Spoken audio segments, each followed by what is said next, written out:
Het werd een kleine maand geleden nog groots gevierd in de hoofdstad Tripoli. De val van dictator Muammar Gaddafi 5 jaar geleden. Gaddafi is dood, maar met Libië gaat het niet goed. Het blijft een land in ontbinding, zei president Obama nog in februari. Van het streven een eenheidsregering te vormen komt nog niets terecht. There is now, I think, a recognition on the part of a broad middle among their political leadership that it makes sense to unify so that there is just some semblance of a state there.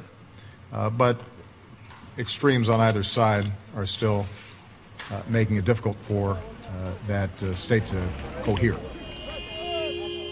Steden of delen van steden, zoals hier in Benghazi, wisselen met enige regelmaat van machthebbers. Een lokale tak van Islamitische Staat was er even heer en meester, maar is onlangs weer verdreven door soldaten van de regering. Benghazi, لآخر قطرة أقسم بالله في بنغازي قاعدينكم والله جايينكم حتى في سرت والله جايينكم في طرابلس واللي عنده طرابلس غادي. Een centraal gezag is er dus niet in Libië. In de hoofdstad Tripoli hebben islamisten de macht, gesteund door milities. De internationaal erkende regering zetelt in het oosten van het land. Ook die regering weet zich door milities gesteund.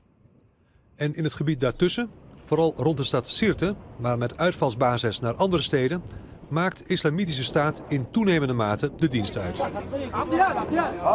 Net als in Irak en Syrië bombarderen de Verenigde Staten broeinesten en trainingskampen van terroristen van IS. Bij deze aanval werden naar verluidt 40 mensen gedood, onder wie een leider van IS. Een invasie van grondtroepen zit er niet in. En dus blijft het bij sporadische bombardementen.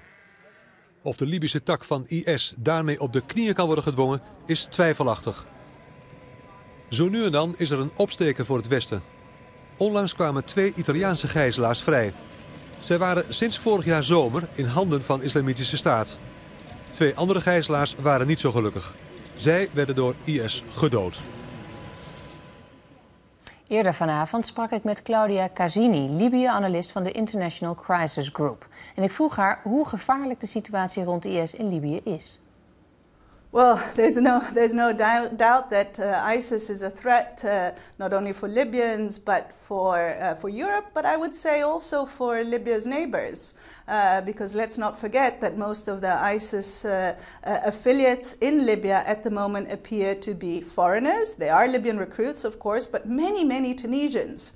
So if they're containing the ISIS expansion in Libya helps contain the crisis in Tunisia, helps contain the terrorist threat in neighboring countries, and helps contain the possibility of these countries being used as a jump board towards Europe. But let's not be mistaken. I don't think that there is the threat of ISIS activists or militants in Libya using the migrant route in order to infiltrate Europe. They probably also have their other channels, more secure channels, to come to Europe if this is what they want to do. So Libya is a very divided country.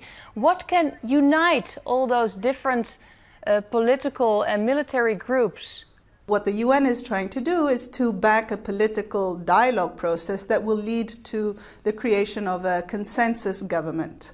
At the moment, however, there are still rifts. There isn't enough security backing from the armed groups on the ground for this future government of national unity. And actually the people involved in this unity government project are still operating from exile. So it looks like that at the moment, rather than being able to unite the country, this UN-backed proposal risks turning into a third government and therefore risks becoming a reason of further divisions in the country. The United States and other Western countries are discussing military intervention against ISIS. Is that a good idea in your opinion?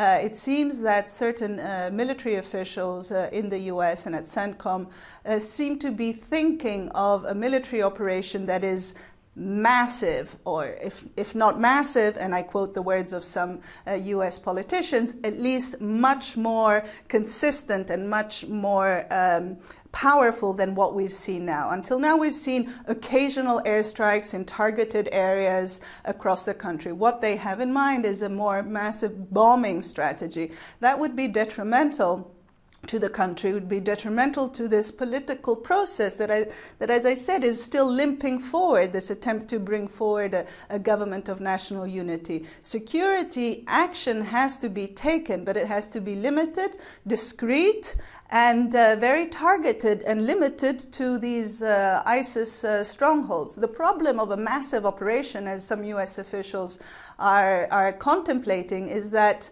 you can't just have an aerial strategy without a ground strategy. At the moment, there seems to be very little communication between those who would be conducting these airstrikes and armed groups on the ground. And what about a more serious military intervention with boots on the ground? When we're talking about boots on the ground, at least Italian politicians and US politicians refer to the possible deployment of 5,000 men, for example, Italy's prime minister talked about. This is to be understood as a security backing for a government of national unity if and when that is in place. There doesn't seem to be, anyway, appetite to deploy all these men, ground troops, to fight a war against terrorist groups. The deployment of these men, if and when it happens, will happen within the framework of a government of national unity. The problem is, what are they willing to do to get this government of national unity in place? And that's the political debate in some European capitals at the moment. Claudia Cassini, thank you very much for your time tonight.